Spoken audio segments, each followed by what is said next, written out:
Dear diary, what a day.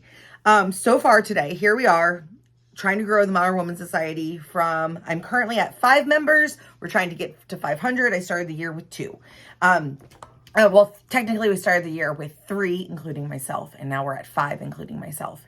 And so it's been a slow thing, and I fully own, and this is not just me saying this, but I fully own that I am the reason that the society isn't bigger than it is. And it is because I don't think I'm clear on what it is that I'm offering. Like, I know in my core what I want it to be, what it's going to become, not even what I want it to be, what it will become. I know in my core that every woman who wants to have it all without the guilt, the shame, exhaustion, burnout, but truly wants to eat her cake and like the icing off the plate, needs to be in this space. And that burnout, there's a recipe for burnout, there's a recipe for success, there's a recipe to have success without burnout. They are not the same. And I really do want to transfer that knowledge to other people. It is my zone of genius to help you live your best life without burnout, and without feeling lazy, and without being mediocre and checking out and being disengaged, but to live your life to the fullest. But like, I am struggling like a mofo when it comes to the transformation that I'm selling. And for why someone should hand over their hard-earned dollars to be in this space. And that's all on me. Today, I'm on lunch break right now, but I am in a mastermind with Andrew Cordle all day from Aspire for More. And we just listened to an interview he did with Gary Vee. And it was basically my takeaway. These are not the words, but my takeaway was like, get off the pot if you're not going to take a shit. And I know that is so vulgar, it's so gross, but that concept of shit or get off the pot. And that is exactly what you and I are doing with our social media and with our content and with our messages and with our lack of making phone calls to fill the thing, because we think we're better than it. We think we're too good to post a messy video like this. We think we're too good to go share our hard-earned knowledge with the world through social media. We think we're too good to pick up the phone because someone told us that we should be able to put up a post and have 50 signups from that.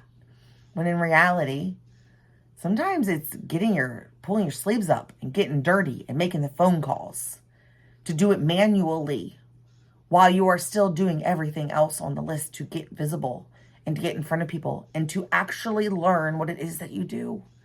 And I'm so guilty of this. I keep waiting, and I'm actually ashamed of myself because I'd like to think I wasn't doing this. But if I were to sit down and audit myself, I'm not making the phone calls because I'm afraid I don't know what I'm going to say. Well, the reason I don't know what I'm going to say is because I haven't been making phone calls, and I've been trying to rely on my content that hasn't been converting to do the heavy lifting for me. But how are you supposed to get clear on what it is that you do and how people hear that and what they receive from that?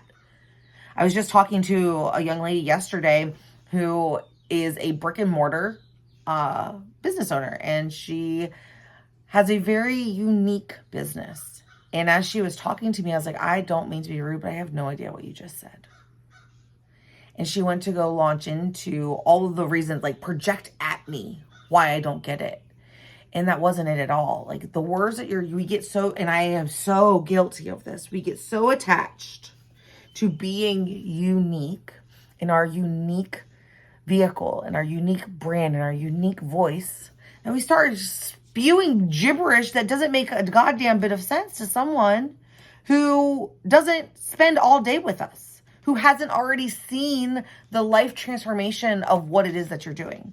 But then you get around people who get it and they're all like nodding their head because they understand the language that you're speaking. But we're trying to speak a language to someone who has never even like picked up the book off the shelf to even know that exists, and we're expecting them to get it. And so how can we share with a 10-year-old what it is that we do?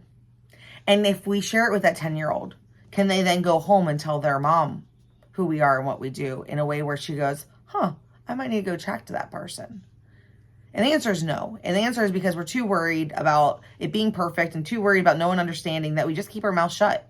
And so I've been laughing at myself for doing these dear diary moments for the Diaries of a Modern Woman. And I was just listening to Gary Vee in this interview with Andrew, and he was like, put up the cringy content, which I have been saying for 10 years, and I have put up some really cringy content. But he's like, you're so worried about the SEO because it's getting sophisticated as you're getting sophisticated. And so you're trying to like play the game. You're trying to be smart. You're trying to be strategic. But instead, this is how smart and strategic works. You start putting out the content exactly as you are producing it. You're documenting your life. And as you go, you make the intention of, how do I make this 1% better tomorrow? How do I make that, what I did yesterday, a little bit better tomorrow? And this is the part that I have failed at over the last 10 years of being on social media, was I was going through the motions, doing the live challenges, doing the posting challenges, doing the show up in your story challenges, doing the cold DM challenges for the sake of checking the box to say I did it, not with the intention of learning, like doing it the same way every day for a few days, going back and seeing what works, reassessing to see like, oh, why did this one do a little bit better than the other one? Was it the topic? Was it the length? Was it the time of day? Was it my words? Like, and then trying to manipulate it to get the next piece of content to land just as good as that piece that you just analyzed or better. And so I've been going through the motions of checking the boxes for the sake of checking the boxes, not going through the actions for the sake of getting better at them. And then when it doesn't work, it's really hard to keep showing up to do something that hasn't given you results yet when you just spent, 65 days doing it. And so, yeah, that's what I wanted to share today is, are you being intentional about how you're getting better at doing the thing? Or are you just cycling through all the activities that someone told you to do in hopes that one of them will stick? And so for me, the things that I'm working on, cold outreach, $100 million leads. I am working on reshaping my frameworks and what I know to be true and putting them into the bundles that I can transfer knowledge to you a little easier. So that's expert secrets. I just this morning finished setting up, maybe I'll do a video on this, and I recognize that this stuff is backwards, but I just finished setting up all of my bank accounts from Profit First, which was like a huge relief. That was so good. My business is officially profitable. And then I feel like there's something, and then I work inside of someone else's business as a success coach, and J.R. Spear, he is the owner of Business Leaders Network, and he is really big on one-day events. And he's very big on, you pick up the phone and you fill your events. And so that is another skill that I am actively working on. So there's a lot happening. And if you're currently working 9 to 5 and it's draining you and you're tired, like, I get it. I get it so hard. I have a full day of work things myself that aren't necessarily there to grow the business, but they grow the business, their work activities. And so if you're drained from the day and you're getting home and it's 8 o'clock at night, which of these activities in your core feels like you can make it work? Which of those skills do you need to do? And it's not frameworks. If you don't have clients, frameworks is not where you need to start. Like, you need to understand, maybe have like a blueprint of what you would teach if they were in your program, but do not build it until you have paying clients. And when you get that first paying client, you set the start date and then you go build the first week out, and you build it as you teach it, not the other way around. Otherwise, you will never get off the ground because it will never be perfect.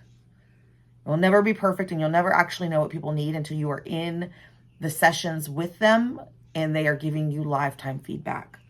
But you need leads, you need clients, you need people to pay you. And so what skills, if you really do only have an hour to work on your business this month, we'll just say this month, an hour this month, what is the one thing you have to do to be a business owner, to have a paying client? That's the thing you need to work on, and that's the thing you need to perfect. And so this is so much fun. Thanks for being here. I love you, and I hope that helped. Be sure to like and subscribe. so that you get notifications every time I post these. Mwah!